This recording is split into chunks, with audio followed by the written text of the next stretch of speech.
Hello everyone, welcome to our channel trading chart patterns. Now analysing this stock Apollo Tyres. अगर आप इस stock के weekly graph को देखोगे तो आपको दिखाई देगा कि एक बियरिश एंगल्फिंग कैंडलस्टिक पैटर्न बना के नीचे आ चुका है।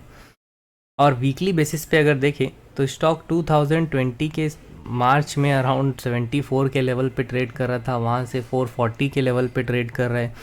तो ऑलमोस्ट अगर हम परसेंटेज वाइज कैलकुलेट करें, चाहे हम 2020 के हाईज़ को देखें या 2020 के लोस को देखें, तो हमें एक बार प्राइस के डिफरेंस को कैलकुलेट कर लेना चाहिए।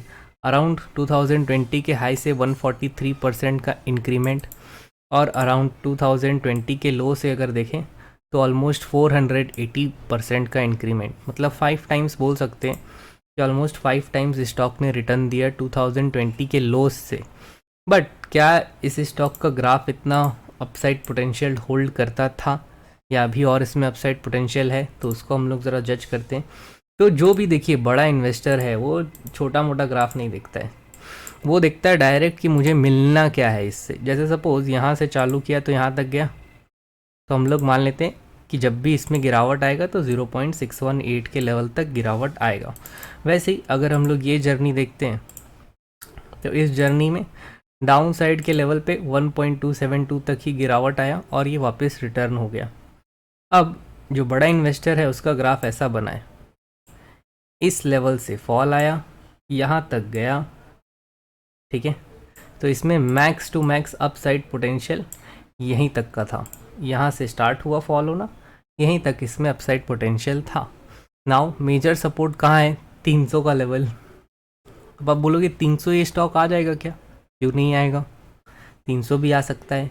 और अगर और अपसाइड देखें तो मैक्सिमम इस स्टॉक के पास में 1000 के लेवल तक जाने का जगह है, पर हम लोग वहाँ तक नहीं जाते हैं। अभी हम लोग नॉर्मल एनालिसिस करते हैं। नॉर्मल एनालिसिस देखें तो ये एक फ्लैग पैटर्न हुआ करता था, ठीक है, जो आपको भी दिखाई दे रहा होगा कि एक फ्लैग पैटर्न था। इसमें इसका ब्रेकआउट मिला इस लेवल से, यहाँ से ब्रेकआउट मिला और ऑलमोस्ट अपने टारगेट तक पहुँच गया, ठीक है। अब टारगेट तक पहुंचने के बाद में इसमें रिट्रेसमेंट आ रहा है, ठीक है। तो अगर रिट्रेसमेंट कहाँ तक आएगा, तो जनरली अगर हम लोग देखें तो यहाँ से एक अपसाइड जर्नी चालू हुआ, एक स्विंग, अगेन एक अपसाइड जर्नी। तो हम लोगों को फिबोनाची लेवल लगाना है इस लेवल से, यहाँ से स्टार्ट करेंगे और यहाँ तक जाके छोड़ देंगे।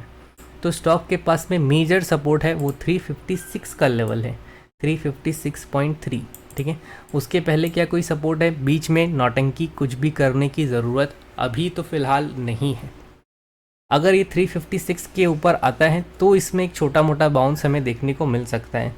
और ये फॉल आया क्यों है? देखो, इसने अनाउंस किया 4.5 रुपया डिविडेंड, ऑलमोस्ट 1% का, और अर्निंग्स उतना खास लोगों को लगा नहीं, एक्सपेक्टेशन से कम अर्निंग आया, बोल के गिर गया। खैर, अर्निंग के एक्सपेक्टेशन तो ऑलमोस्ट मार्केट में हाई ही लगते हैं हमेशा। इतना हाई एक्सपेक्टेशन कर दो कि प्राइस नीचे गिर जाए स्टॉक का, तो हमेशा होता है ऐसा ही है। लेकिन मेजर फॉल जो आया वो कल के दिन पे आया है इस स्टॉक में, और इसने अपने सारे स्विंग्स लो, जैसे सपोज अगर हम लोग देखते हैं यहाँ से swing high, swing low, swing high, swing low, swing high, swing low, तो ये स्विंग लो हुआ करता था। इसने इस स्विंग लो को एकदम ईजिली ब्रेक किया और ये नीचे आ गया, राइट। अभी कहाँ ट्रेड कर रहा है? तो अभी नॉर्मली अगर हम लोग देखते हैं तो ये यहाँ ट्रेड कर रहा है। और हमारा प्लान ऑफ एक्शन क्या होना चाहिए?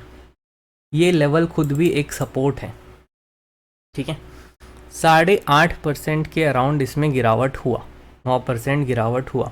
वहाँ से अगेन स्टॉक थोड़ा सा रिवर्स करने की कोशिश किया है, बट थोड़ा सा रिवर्सल 10% गिर जाए, 9% गिर जाए और आधा 1% उठे तो वो रिवर्सल थोड़ी है। उसको ये कहते हैं कि इंट्राडे में जितना सेलिंग आया लोगों ने कुछ प्रॉफिट बुक किया होगा। अब हमें एक्चुअली में इसका देखना चाहिए वॉल्यूम। आप जनरली वॉल्यूम देखो, जब भी ये हाई वॉल्यूम आया अराउंड यहाँ पे 11 मिलियन क्वांटिटीज़ का, या कह सकते हैं 11 मिलियन सेलर्स ये हुए होंगे, ट्रेड हुए, लेकिन ऑलमोस्ट सेलर ही होंगे। वैसे ही यहाँ पे भी आया कि ऑलमोस्ट एवरेज वॉल्यूम से, 20 डे के एवरेज वॉल्यूम से सेलर्स ज़्यादा हो गए। तो देखने को क्या मिला कि सेलर्स इसमें भर गए। तो सेलर्स भरना मतलब क्या? ये नहीं है कि अब कल भी सेलर्स इसको नीचे लेके जाएंगे। इसमें एक उछाल का उन लोग वेट करेंगे, क्योंकि नया सेलर इसके नीचे सेल करना पसंद करेगा। अगर कोई कैंडल इसके नीचे क्लोज हो जाए देन उसके बाद वो सेल करना पसंद करेगा। मंडे को गैप मार्केट मान लो यहीं कहीं इसी रेंज के आसपास ओपन होता है, इसी रेंज के आसपास अगर ओपन होता है फिर नीचे जाता है अगेन ऊपर आ जाता है, तब फिर सेलर इसमें इंटरेस्टेड नहीं रहेगा अगर मंडे को क्लोजिंग नीचे नहीं देके ऊपर क्लोजिंग कर दिया तो। बट अगर मंडे के दिन भी ये नीचे जाके ऐसे क्लोज होता है देन फिर ट्यूसडे के दिन इसके नीचे नए सेलर लोग एक्टिव हो जाएंगे, ठीक है। और जो एक्चुअल में अच्छा सेलर है, जिसको प्राइस इम्पॉर्टेंट है, जिसके पास, जिसको लगता है कि प्राइस इम्पॉर्टेंट है, वो सेल करेगा इस बड़े कैंडल के ऑलमोस्ट 50% रीजन के पास, 50 to 60% रीजन के पास। तो मैं वो आपको दिखाता हूँ।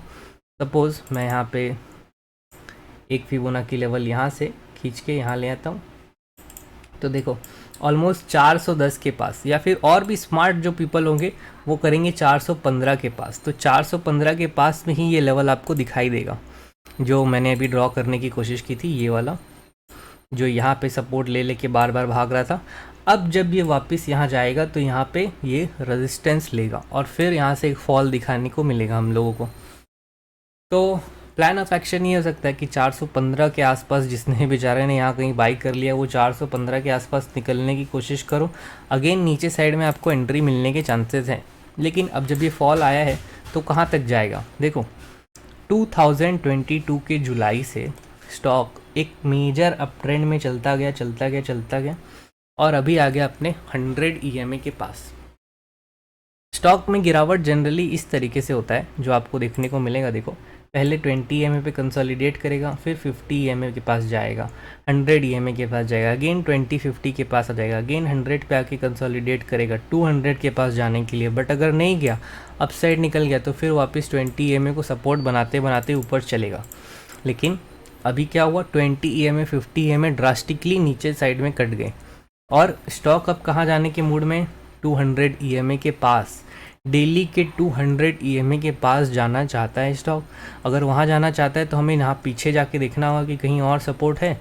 तो जेन्युइनली हम लोग जो देखते हैं, मैं देखता हूँ, जो मैं अपने स्टूडेंट लोग को भी बताता हूँ कि देखो जब भी सपोर्ट मिलेगा तो वो कहाँ मिलेगा, प्रीवियस लाइन चार्ट पे।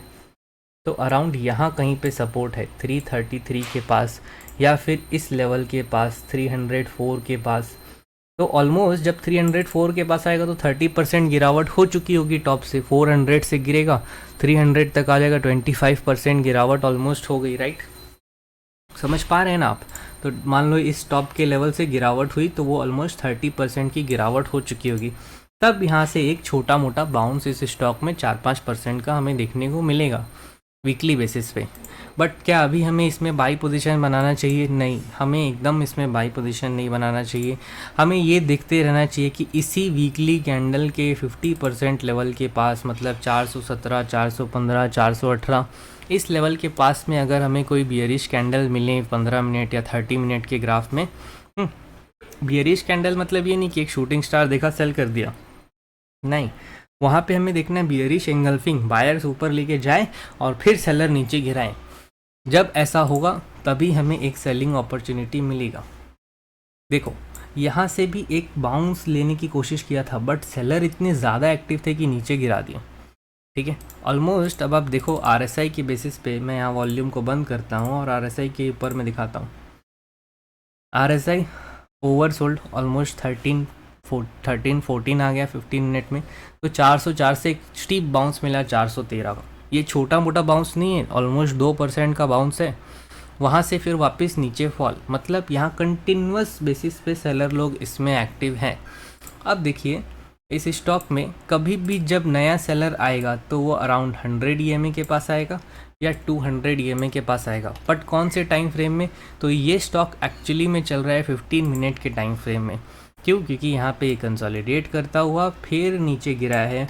तो जब भी इसमें अब बाउंस आएगा तो 15 मिनट के ग्राफ के एवरी EMA पे, मान लो जैसे यहाँ से कल सुबह खुला, यहाँ खुला, 20 EMA से पहली बार गिरावट लेके गिरने की कोशिश करेगा, वापस यहाँ आ जाएगा, फिर ऊपर जाएगा तो 50 EMA यहाँ तक आ जाएगा, यहाँ से फिर बाउंस लेके गिरने की कोशिश करेगा। समझ रहे हो मेरी बात को? आई होप आप ये पॉइंट समझ रहे होंगे। तो जब भी ये गिरावट आएगी तो हम लोगों को मेजॉरिटी ऑफ द टाइम पे यही देखना है कि ये जो ब्लू लाइन 200 EMA 15 मिनट का ग्राफ 200 EMA, यही एक मेजर रेजिस्टेंस बनेगा इस स्टॉक के लिए। जब भी यहाँ से बाउंस आएगा 200 EMA के पास अगर बियरिश कैंडल आपको मिले या 413 415 के आसपास यहाँ कहीं पे आपको बियरिश कैंडल मिले तब आप इसमें सेल करने की पोजीशन बनाइए। अभी ये स्टॉक बाई होने के मूड में नहीं है। अगर आप इसको बाई करके फंस गए तो फिर आपको निकलने का मौका नहीं मिलेगा। अगर आपने यहाँ कहीं बाई किया है तो एक बार प्रॉफिट बुक करने की कोशिश आप भी करो, या फिर थोड़ा मोड़ा छोटा मोटा लॉस ले लो। भले ही लॉस ले लो, नीचे में आपको फिर से स्टॉक मिल जाएगा, पर अभी इसमें कोई बाई का पोजीशन ना बनाए, वही ज़्यादा बेहतर है हमारे लिए। क्योंकि बाई का पोजीशन बना के क्यों फंसना है। देखो कितने बार इस स्टॉक ने यहाँ कहीं इस लेवल पे सपोर्ट लिया, लेकिन उसको एक बार में ब्रेक किया, रिटेस्ट किया, अगेन फॉल आ गया। तो आई होप आपको ये पॉइंट समझ में आ रहा हो कि यहाँ पे सेलर एक्टिव है, अभी फिर जाएगा यहाँ से बाउंस लेके फिर नीचे गिरने की कोशिश करेगा, या फिर यहीं पे रुक जाएगा 4-5 घंटे, 2 दिन, 1 दिन, 3 दिन, फिर उसके बाद में एक बाउंस दिखाएगा, अगेन फॉल हो जाएगा। क्यों? क्योंकि इतने बड़े सेलर के बाद में, इतने बड़े सेलिंग के बाद में फिर ऊपर जाना is almost next to impossible इतनी जल्दी। ठीक है, आई होप ये पॉइंट आप समझ रहे होंगे। अगर बाई चांस ऊपर जाता भी है तब भी ये लेवल भी एक रेजिस्टेंस का ही काम करेगा। तो every upside level is a new opportunity to sell in Apollo Tyres. ये हो गया, हमने इंट्राडे के लिए भी बात कर लिया। अब थोड़ा हम लोग पोजिशनल ट्रेड्स के बारे में इस स्टॉक में बात करते हैं। तो देखो वीकली ग्राफ EMA 20 EMA के पास वीकली बेसिस पे आने वाला है। तो 387, 386, देखो कितने वीक से अप ट्रेंड में था, up trend up trend up trend up trend, यहाँ पे भी अप ट्रेंड में था। RSI डाइवर्जेंस मिला, वीकली में फॉल आ गया। अगर मेजर कोई भी अपसाइड मोमेंटम मिले या ऊपर खुल जाए तो अराउंड यही लेवल 417, 415 ये मेजर रेजिस्टेंस है। इस लेवल पे ही फिर से एक फॉल देखने को मिलेगा हमें। तो आई होप आपको ये पॉइंट समझ में आया होगा। अगर ऊपर जाता है तो आप भी इस स्टॉक से एग्जिट करने की कोशिश करो, और डेली में इसका सपोर्ट अराउंड 350 के पास में है, ये छोटा वाला 350 टू 360, क्योंकि अगर ये नीचे गिरते रहेगा तो 200 ये में थोड़ा सा ऊपर आ जाएगा, यहाँ आके छोटा मोटा बाउंस लेने की कोशिश करेगा।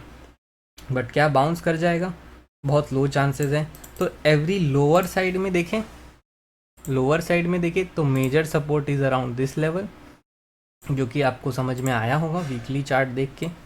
ये वाला लेवल मेजर सपोर्ट। क्यों ये मेजर सपोर्ट है? क्योंकि देखो जब कोई स्टॉक, ये बात भी याद रखो, जब कोई स्टॉक अपने स्विंग लो को ब्रेक करता है, जैसे higher high higher low, higher high higher low, higher high higher low, higher high higher low, तो ये वाला लो पहली बार टूटा है। अब ये एक अप साइड के लिए जर्नी के लिए जाएगा, तो यहाँ पे बाई नहीं करना है। ये बाई नहीं करना है। यहाँ से अगर रिजेक्ट हुआ, यहाँ कहीं से अगर रिजेक्ट हुआ और फिर फॉल किया तो इसके लो के नीचे ये नीचे आ जाएगा। तो आई होप समझ रहे होंगे आप कि अगर इसमें बाई ट्रेड मिलता है तो बाई ट्रेड अवॉइड करें। इंट्राडे बेसिस पे भी अगर अपसाइड से कोई सेल पैटर्न मिलता है मे बी अराउंड 9:45 10 AM कल, तो आप इसमें सेल करने का ही ट्राई करें, बाई करने के पीछे ना भागें, क्योंकि बहुत ज़्यादा ओवर स्ट्रेच हो चुका है। तो इसमें एक फॉल निश्चित है जो कि आना चाहिए। 339 ये एक सपोर्ट है। फिर उसके बाद में ये वाला लेवल जो देख रहे हो आप, ये भी एक 300 रुपये अब एक मेजर सपोर्ट है। तो आप वेट कीजिए, यहाँ आके थोड़ा मोड़ा बाउंस ले, यहाँ आके थोड़ा मोड़ा बाउंस ले, बुलिश कैंडल्स बनाए। जब तक MACD में नीचे से, जब तक, ये भी याद रखो, जब तक MACD में जैसे ये वाला क्रॉस ओवर देख रहे हो आप, आई होप ये वाला क्रॉस ओवर आपको देखने को मिल रहा होगा। ये वाला जो क्रॉस ओवर है, यही क्रॉस ओवर जब तक यहाँ अब ना मिले तब तक इसमें बाई पोजीशन ना बनाए। ये स्टॉक नीचे जा रहा है, इसको नीचे जाने दो, इसको होल्ड करके ना रखो। अगर अपसाइड कुछ बाउंस मिले तो अपने पोजीशन को स्क्वायर ऑफ करके भागने का कोशिश करो, वरना अगर इसके नीचे आया, 390 के नीचे इसने क्लोजिंग दिया, तब फिर ये आपको अच्छा खासा और 10% का गिरावट दिखाएगा। तो आई होप ये पॉइंट आपको क्लियर हुआ होगा। थैंक यू फॉर वॉचिंग, और प्लीज़ सब्सक्राइब कर दीजिएगा।